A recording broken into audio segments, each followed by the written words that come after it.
Buongiorno a tutti, bentrovati dopo un po' di tempo.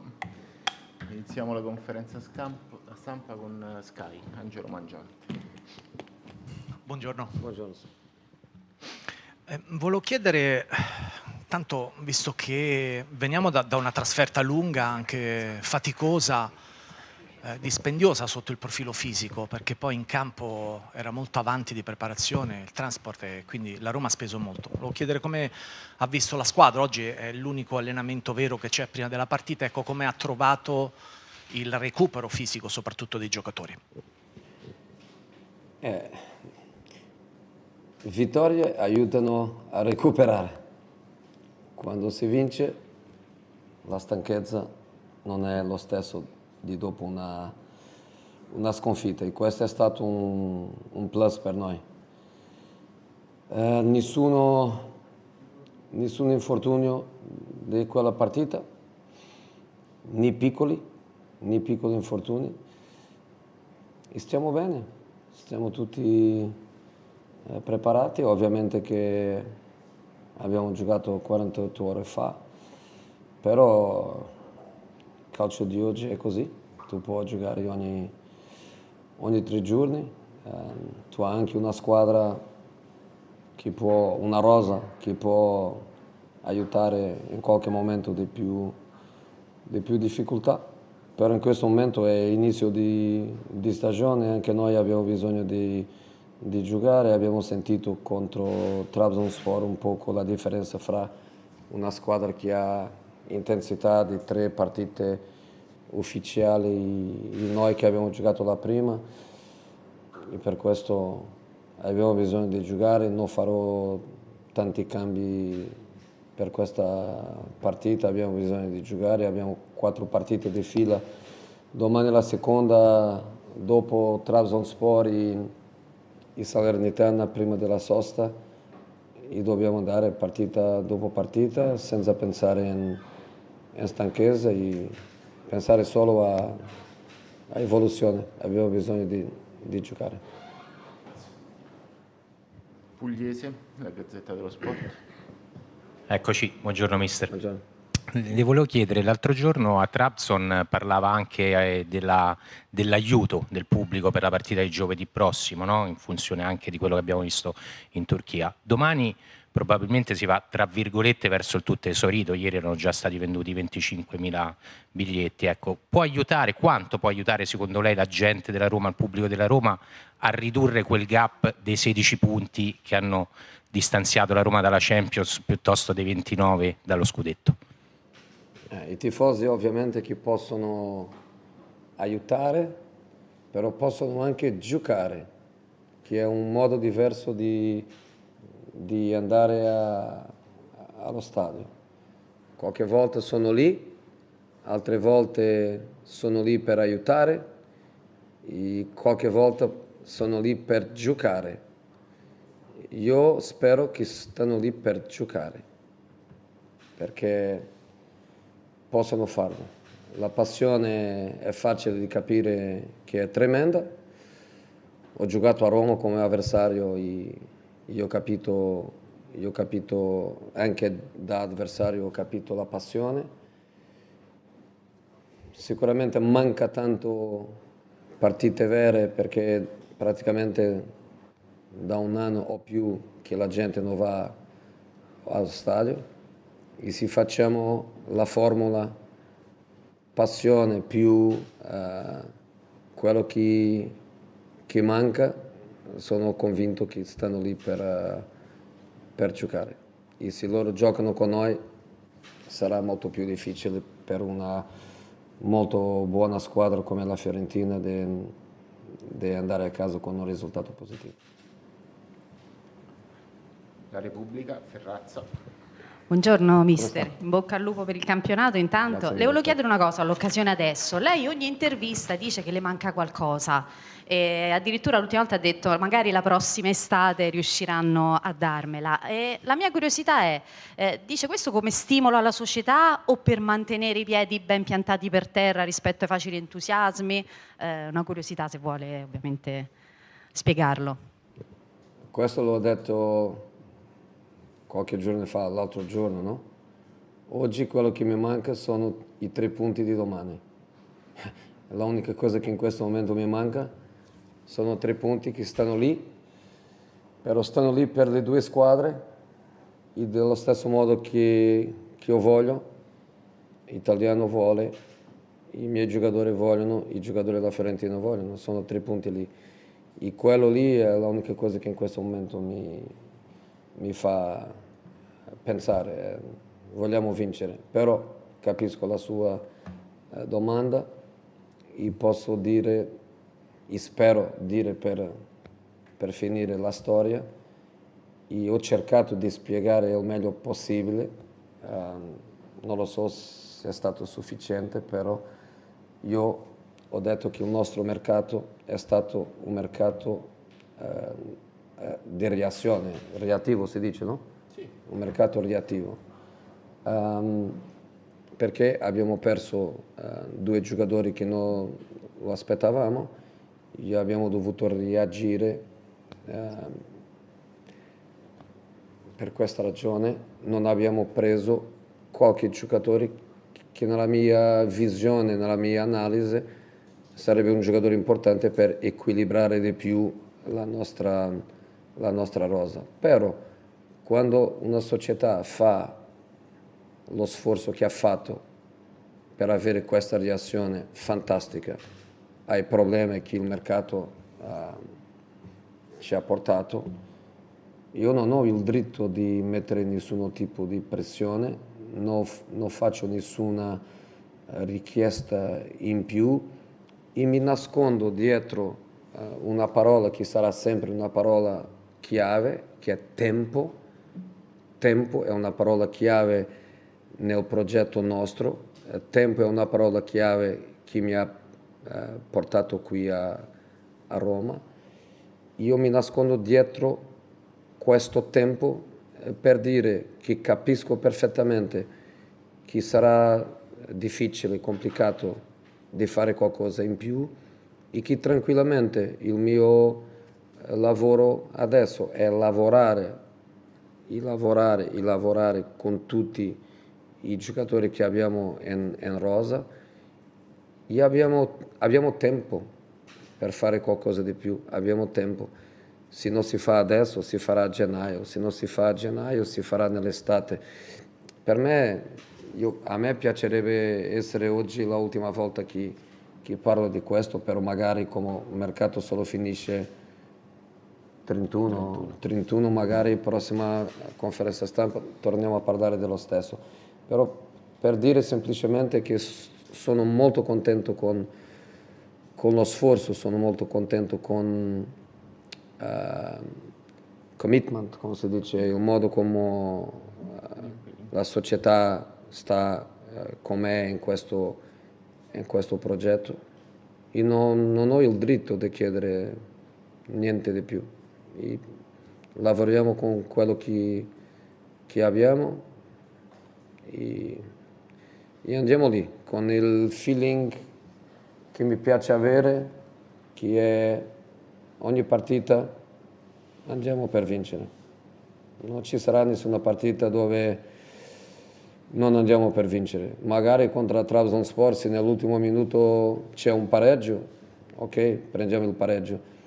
Però come principio di vita, diciamo così, come principio di vita, andiamo ogni partita per vincere, anche se giochiamo contro una squadra con più potenziale di noi, come sicuramente succederà durante la stagione.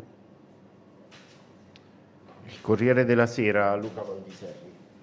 Buonasera. Dove sei? La Fiorentina ha cambiato allenatore e ha preso quello dello Spezia, che l'anno scorso ha messo in parecchia difficoltà la Roma. Come prepara la partita di domani? Guardando le ultime amichevoli della Fiorentina, guardando come giocava lo Spezia di Italiano, quale ha guardato con più attenzione? La Fiorentina di ieri o lo Spezia dell'anno scorso? No, prima di tutto hanno scelto bene, hanno scelto Gattuso e dopo hanno scelto Italiano, hanno scelto molto molto bene tutti e due hanno scelto molto bene la Fiorentina, complimenti. Un po' di tutto. Ovviamente che gli analisti fanno lavoro pensando un po' a quello che è la filosofia basica dell'allenatore, che ovviamente l'anno scorso a Spezia, e abbiamo analizzato ovviamente il meglio possibile per capire il modo di pensare, i suoi principi basici di gioco, però abbiamo visto anche tutto quello che è stato possibile di analizzare della Fiorentina. E sappiamo delle difficoltà, sarà una partita difficile per noi, allenatori di qualità, giocatori di qualità. È arrivato fra poco come me, tutti noi sappiamo che quando giochiamo contro una squadra che ha lo stesso allenatore per un anno, 2, 3, che le difficoltà sono altre perché ci sono delle dinamiche automatiche in questo tipo di rapporto allenatore-squadra per tanto tempo.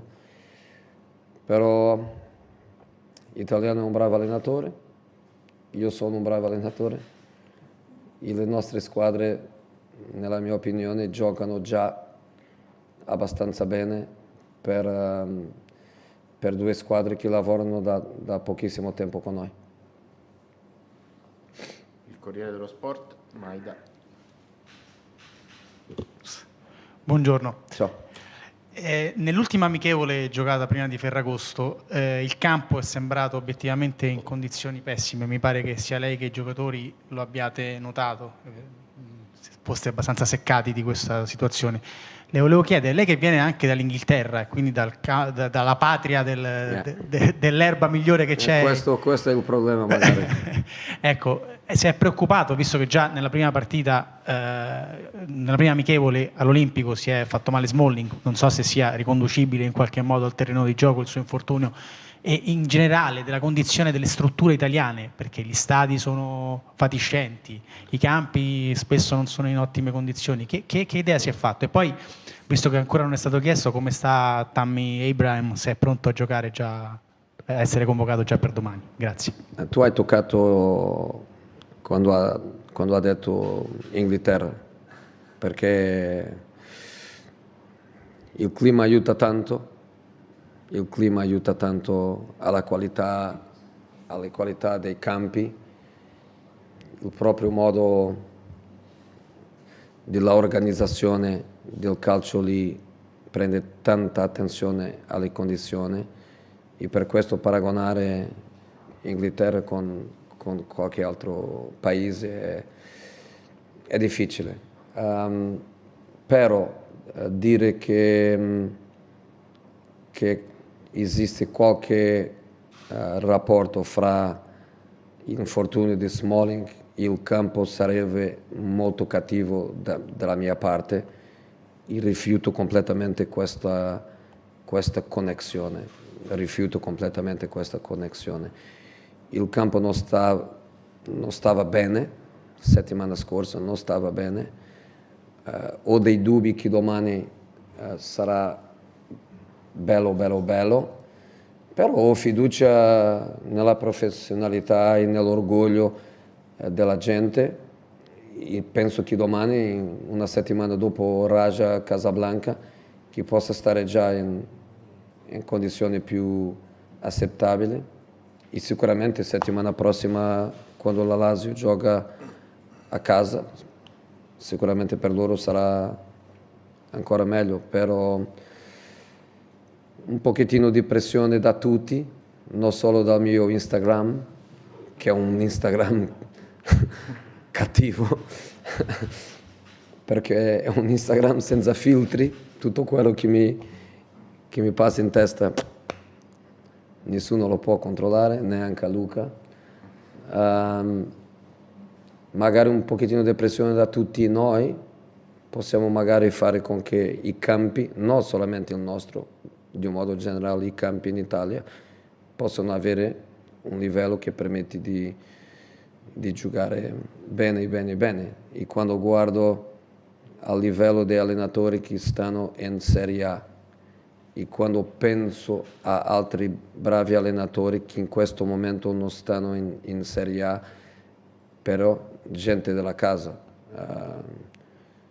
Conte, Gattuso, Don Claudio Ranieri, quando pensiamo al livello dei allenatori in Italia, penso che tutti vogliamo calcio di qualità. Il calcio di qualità bisogna anche di campi di qualità. E aveva chiesto anche di Abraham. Abraham.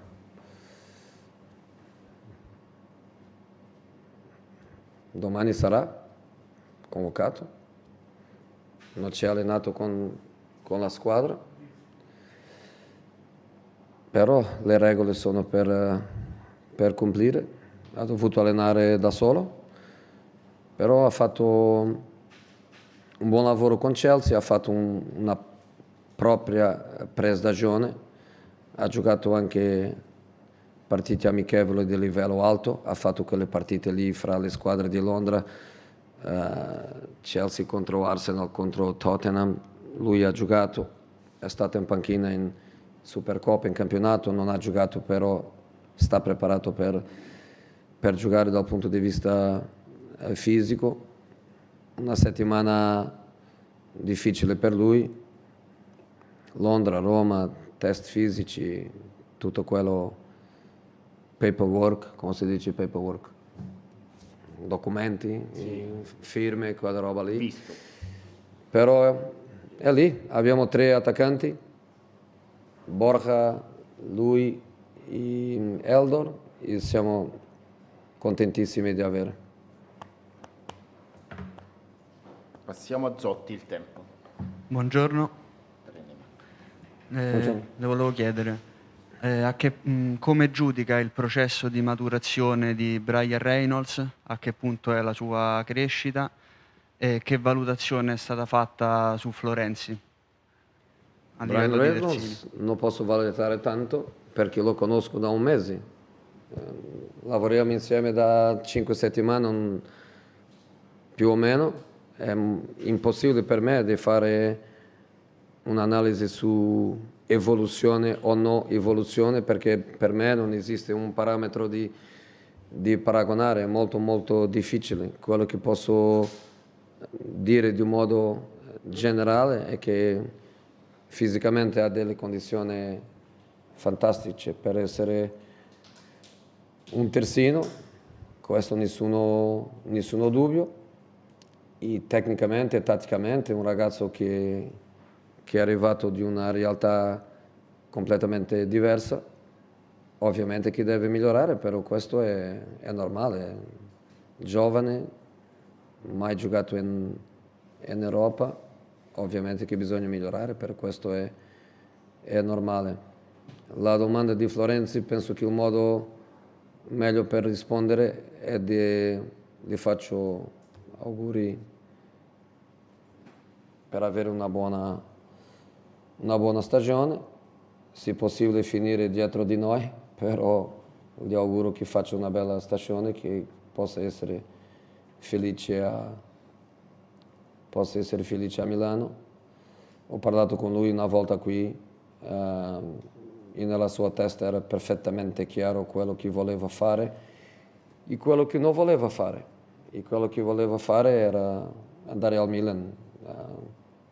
Quello che piace a un giocatore, quello che un giocatore vuole fare è importantissimo per me, e la società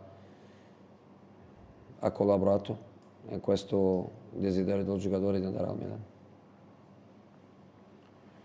Juric, Rete Sport. Eccoci, buongiorno mister. Come sta? Lei ha parlato spesso di tempo, oggi ha detto che si nasconde dietro al tempo, ma nel corso della sua carriera il concetto di tempo all'interno della squadra era sempre... Mi nascondo per le vostre domande. E allora io ci provo. Il suo tempo era sempre adesso nelle varie squadre che ha fatto, quindi io le chiedo, il concetto di tempo alla Roma è cambiato per la Roma o è cambiato Mourinho?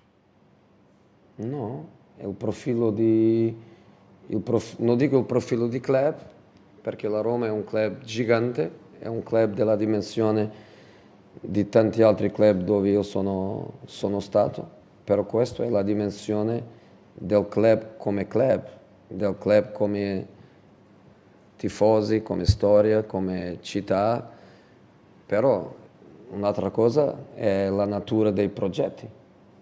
Io quando sono arrivato al Chelsea, quando sono arrivato all'Inter, al Real Madrid, i progetti erano assolutamente ovvi e non c'era nessuno dubbio. Per vincere oggi, no, neanche domani. La Roma è in una situazione diversa, è un club che non vince da tanto, che ha finito 29 punti dietro il scudetto, che ha finito 16 se non sbaglio dietro il quarto posto. Ovviamente che serve tempo. Il tempo nel calcio è una cosa importante perché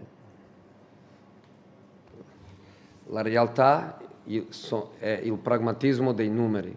Il pragmatismo dei numeri è che noi vinciamo da tanti anni, è che abbiamo finito sesto, settimo, è che abbiamo finito 29 punti. Questa è la realtà, la crudeltà, il pragmatismo dei numeri. E non c'è un altro modo di cambiare questa dinamica. Tempo, organizzazione interna, organizzazione all'interno del club, lavoro invisibile, perché per voi magari, per voi principalmente per i tifosi, quello che si vede è la squadra in campo, i risultati, la tabella in classifica, questo è quello che è visibile, però c'è tanto da fare dentro dell'organizzazione di un club che è lavoro invisibile e con il tempo i risultati arriveranno.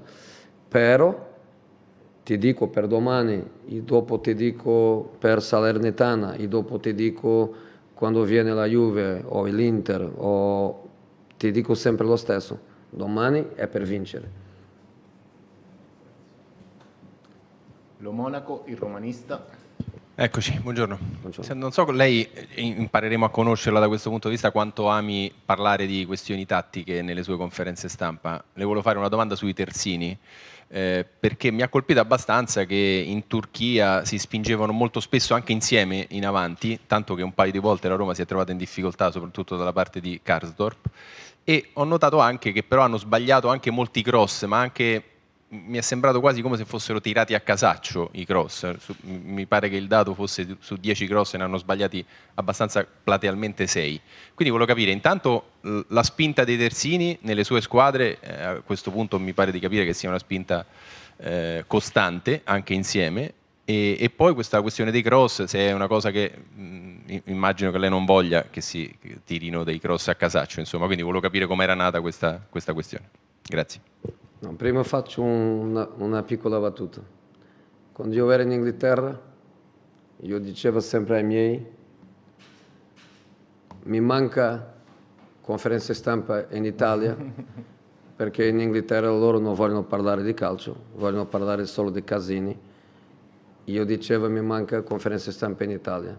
Adesso che sono in Italia, io non voglio parlare di tattica. Perché voi siete bravi, io anche ho avuto questioni simili alla tua dopo la partita a Trab, io non voglio parlare tanto, però siamo arrivati a tante situazioni di cross in Trabzonspor e abbiamo sbagliato tanti, tu hai ragione. Spingere con 2 terzini allo stesso tempo, lo abbiamo fatto, possiamo farlo solo con uno, possiamo farlo senza nessuno.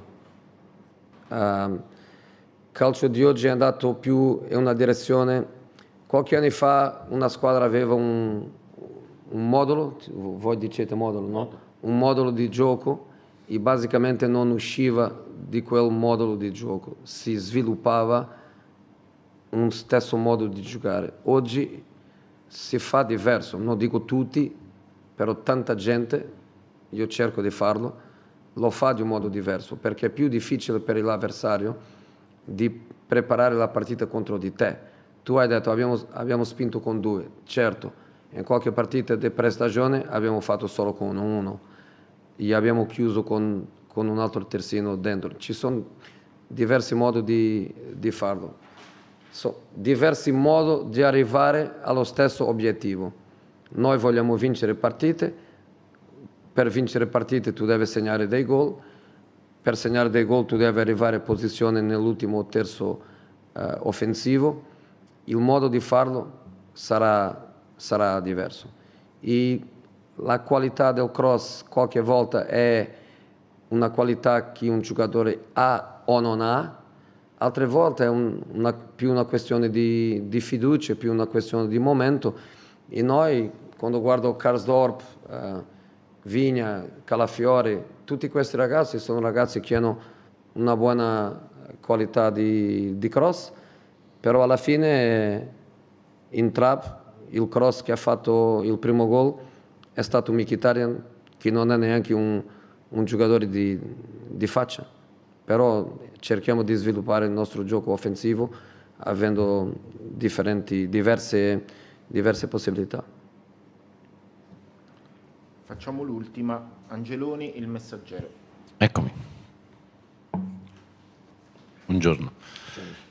Al di là delle ambizioni legittime di poter competere sempre e vincere tutte le partite, come ha sempre detto in questi giorni, però lei quali sono le squadre che ritiene più attrezzate rispetto alla Roma in Italia? Questa è una domanda facile perché voi sapete la risposta. Voi sapete la risposta. È facile. È il pragmatismo della classifica. È il pragmatismo. Tu guarda lì e non è difficile di capire le distanze. Quando le distanze sono 2, 3 punti, 4 punti, siamo tutti nella stessa tasca. Quando la differenza sono 29, 25, 16, 17, lasciare noi tranquilli. Noi vogliamo stare tranquilli. E dopo alla fine si vede. Però il mio discorso non cambia. Prossima partita vogliamo vincere. Magari la perdiamo, magari pareggiamo, però la prossima partita vogliamo vincere. E quando giochiamo contro Inter, contro Juve, contro Roma, contro Milan, contro Atalanta, contro tutte quelle squadre che ovviamente sono state nell'ultimo anno squadre più forti di noi, quando giochiamo contro di loro non cambiamo il nostro discorso. Grazie. Grazie a voi.